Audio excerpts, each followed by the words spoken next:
I take pills sometimes to make sure that my blood's flowing properly and things like that. So I have a little pack of pills, and the only thing that goes wrong since my brain surgery, thank God, thank you God, is that I have sometimes a just a 3-minute moment of short memory loss. So you could give me something this moment, but I might forget it 3 minutes later, but I have the longest term memory you could ever possibly dream of. So there's only one rule in my house. When you give me pills that I have to take every day, you have to physically watch me take them. Because I can't remember if I took them. 2 minutes later, it's the craziest thing, but it's not my fault. I always blame it on the head. So the point, or it could be age, but we prefer not to go there. Let's just stick with the brain. Anyway, so the other day I was looking for my pills, and I said, did I take my pills? Did I take my pills? And Zizi said, yeah, you took them. I go, no, I didn't take them. I didn't take them. I know I didn't take them. And I mean, I know I forget, but I'm sure I didn't take them because I know how my head would feel right now, and it doesn't feel that way, so I definitely didn't take my pills. And I'm like, can you bring me the strip so I can see if it's empty? And she's like, no, it's empty. I said, I know, but where were they? She said, in a little Dixie cup. And I go, but where? Did you hand them to me? Did you watch me take them? No, I didn't watch you take them. This was Thursday night coming to the convention. JR just announced that Mark and Steve were going to be the president. And I looked at JR and I said, JR, did you by any chance pick up a Dixie cup with pills in it and take those pills? And he said, yeah, baby, those were mine. And I said, no, they were mine. And he said, damn, I thought I was getting like you. I saw the pills on the table, and I looked, and he said, I thought I was becoming like Lauren. I forgot to take my pills, so I popped them in my mouth. And Anthony looked at me, and he said, that's why Mark and Steve are now the president of the company.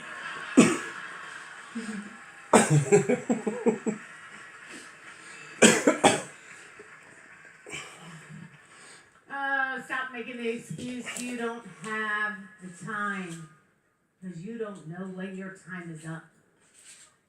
You don't know when your time is up. You don't want to have a brain aneurysm or brain cancer or SNUC or breast cancer or some terminal illness that'll tell you when your time is to go, to finally do something with it. You don't need that type of notification, so stop waiting on it. It's not what you want to hear. It's not what you need to do. What you need to do now is live while you're living. That's what you need to do. Live while you're living. My soldier is here. Listen, find something that's important to you. Something you want to spend more time with your kids. You want to have better health care. Like I said, you want to have more time, family vacation. You want to have paid vacations. Then do something for yourself, because the only person who's going to provide this for you is you. End of story, period. Nobody else. Nobody else. Tell me you don't have time. I don't have time is the grown-up version of my dog ate my homework.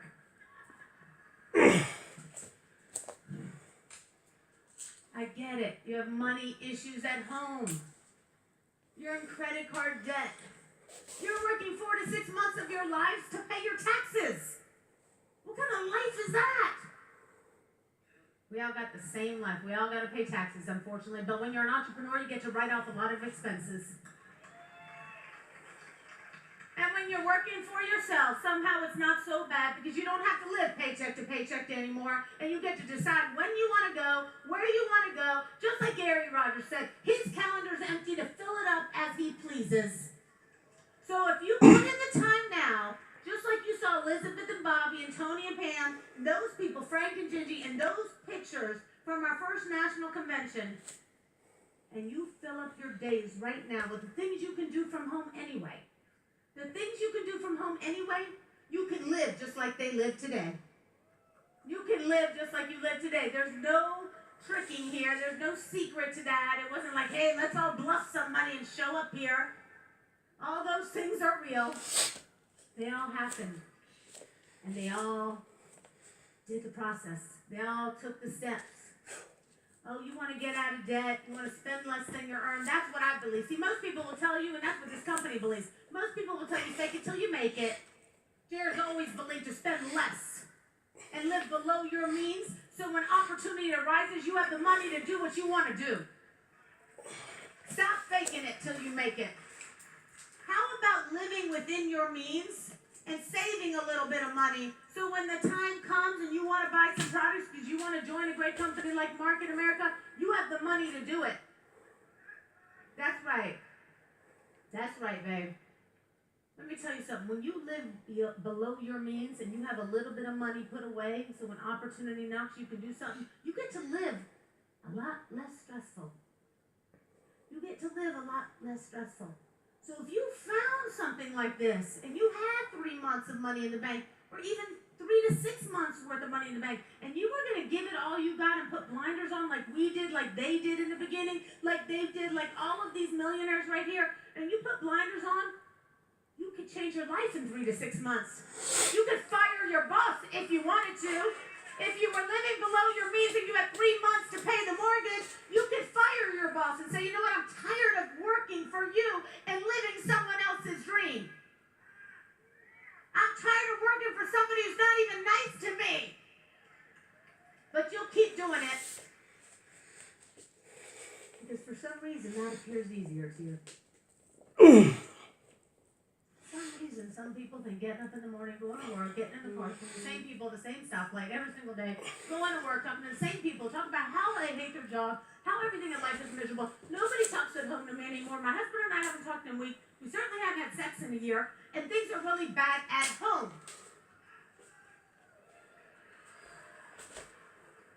But you'll do nothing about it. Some reason you think complaining makes it better. And I'm not really talking to you guys, you know that, right? I'm talking to everybody who's not here. And maybe I'm talking through you. But let me just say this.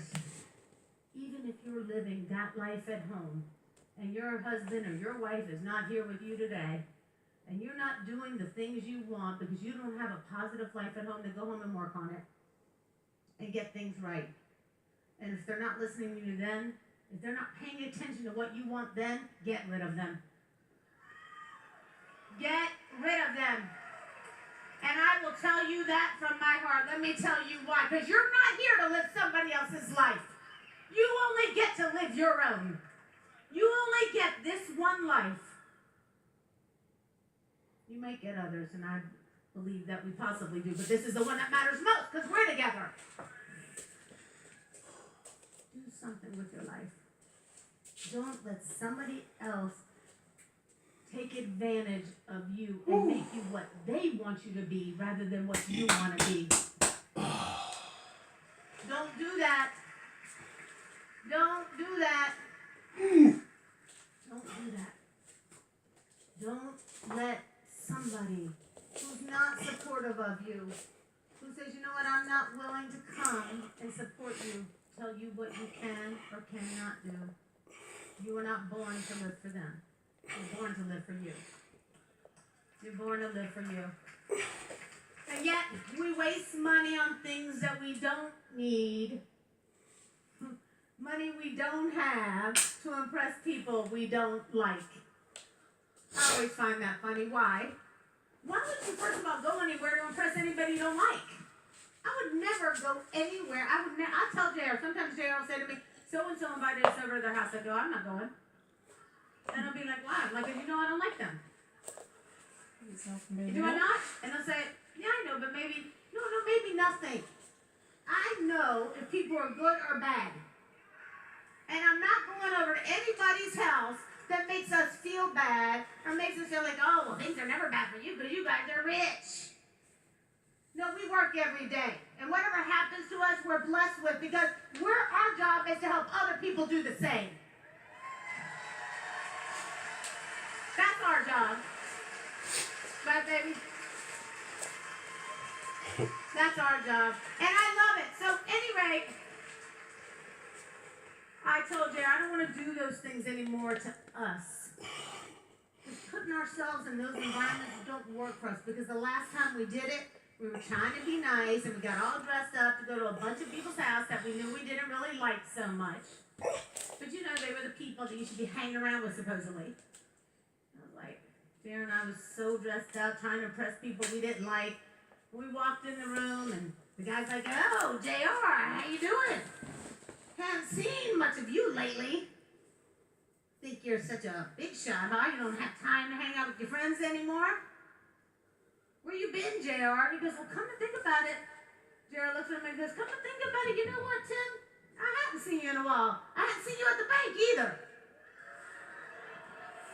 Now the truth is this. Don't you dare let people affect your thinking and be jealous, because I don't want to live with jealous people around me. Someone came in. Yeah, someone came in. Don't do that. Someone was that. coming to steal. Don't try to impress people who aren't worth impressing. Don't waste your money. I love this story. Jared and I were reading the paper the other day, and we read this story that Bill Gates said. Bill Gates said he went to a restaurant, had a great breakfast. He gave the waitress a $2 tip. It was only like a $15 bill, and he gave her $2. And the waitress looked at him and said, wow, your son was here yesterday, and he left me $100. He said, well, my son's father is a billionaire, and I'm the son of a farmer. I'm the son of a farmer. Who are you trying to impress? Who are you trying to impress? Be smart with your money. Save it. So when you need it to change your life, you can. So when you need the money to change your life, you can. Don't tell me that you're afraid to show the plan. Practice on people who you love, who will encourage you, who will tell you where you can improve and and they'll empower you to keep doing it, to keep showing it. Look at this. What I learned today, public speaking does not necessarily result in hurling, anxiety attacks, and death. Let me tell you the first time I spoke. I was 18 years old there, right? We drove from North Carolina to, was it Illinois or Texas? Dallas, I think it was, Dallas. Yeah, we drove because we didn't have the money for the airplane. We drove, and Jared said, Lauren, you're going to do the product preview today. And I said, huh? And keep in mind, I was like 18, okay? He said, yep, I'm going to show the plane, you're going to do the products, and this is the way it's going to be. You're going to talk for the first 15 minutes, and I'm going to go on and show the plane for the next hour. Well, I was like, I don't know, because I'm not feeling great. Stomach hurts, I wasn't really prepared, I haven't really freshened up, we've been driving this whole way. Lauren, there's nothing to talk about, there's nobody else to show the products, but you show the products. And I got up there and I was like, 18, that's pretty cute. And I got up there and I, started to talk. Hi everybody, my name is Lauren. And that was it, you never saw me again, I hit the floor. I fainted. In front of about 20 people. The only thing that was worse is when I finally came from the fainting and I opened up my eyes and 20 people were looking down at me. But you know what? Jared said give her some water, she's ready to go again. Best thing he ever did. Best thing he ever did. Best thing this guy ever did. Best thing this guy ever did.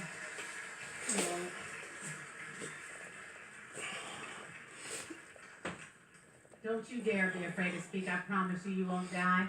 And we'll be right there to pick you up, and I'll be standing over looking for you. We got your back. Don't you worry about that, guys. We'll pick you up off the floor. You just try. I love this little cartoon. Here's this little woman at the doctor. She says, I'm at the point in my life where I don't care about the past. I live in the moment. And the doctor looks at her and says, the medical term for that is short-term memory loss. Whatever it takes, folks. Whatever it takes. Survey your environment. I talked to you about that. Don't let negative people rent out space in your head. Kick them out. Raise the rents. Get them gone. You can do anything you want as long as you kick those toxic people out. Because when you cut toxic people out of your environment, you can breathe a lot easier. Sorry, I've left one out. You can breathe a lot easier. I'm sorry. The goal is to think positively. Let me tell you something. You got to think about everybody you're hanging around with. From this moment on, if you really want to make it, and we'll hold you accountable, every one of us up in this millionaire's row, would you agree? We'll hold them accountable. You have to figure out how you're going to fix things at home, change who you're hanging out with, undo everything you've done that could be negative, and eliminate it from your life, and we'll hang out with you. We'll be your new best friends. We'll be your new best friends. Because let me tell you this. This is our number one rule in life. Lala's like, this is good, and she knows how crazy I am about this. If you can't build with them, don't chill with them either. If you can't build with them, don't chill with them. You like that, Dennis, don't you? And here's why. Have you ever looked at Jim Winkler's page, or Andrew's page, or Chris Blasco's page, or Tony and Pam's page, Frank's page, Stacy's page, the Holden's page, and ever seen them hanging out with people who they're not building with? No. You know why? Because they only associate with positive people. They only associate with people who think just like them. And if they've just started in the business, even better. They take them on vacation with them. Because they want to brainwash them just like Jerry. They want to fix their thinking. Because everybody needs that occasionally, guys. We all need to clean our stinking thinking sometimes.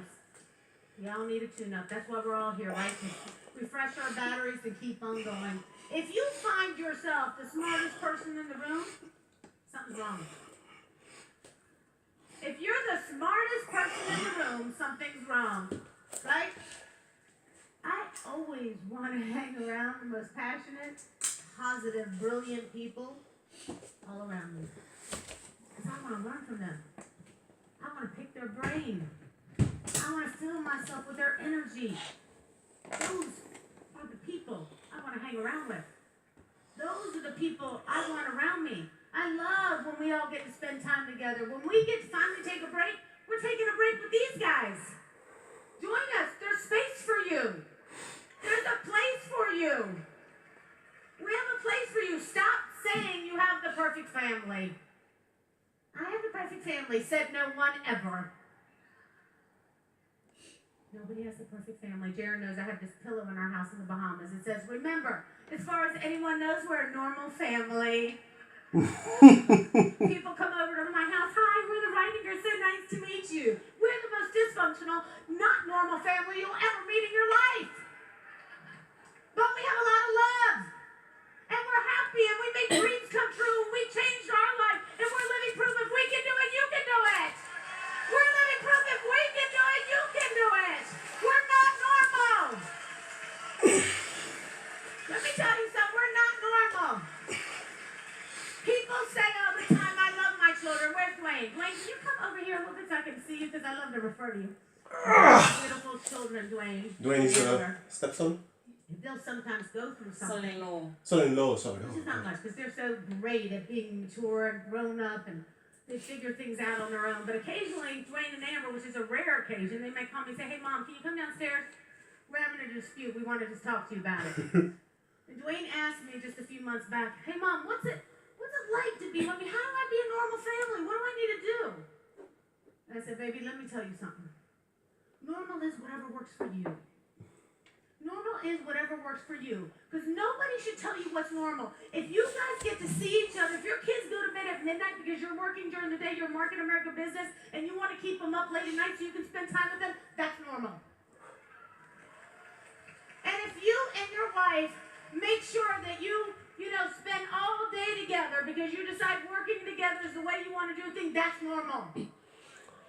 Whatever it is that works for you in your life with your spouse, as long as you're working together, as long as you're communicating, that's what's normal. Because if you looked inside our family, you might think, whoa, that's a crazy family. I mean, there's all types of conversations going on. People are screaming down the stairs. Did you get this? Let me tell you about our crazy family. Every one of us have each other's back. Every one of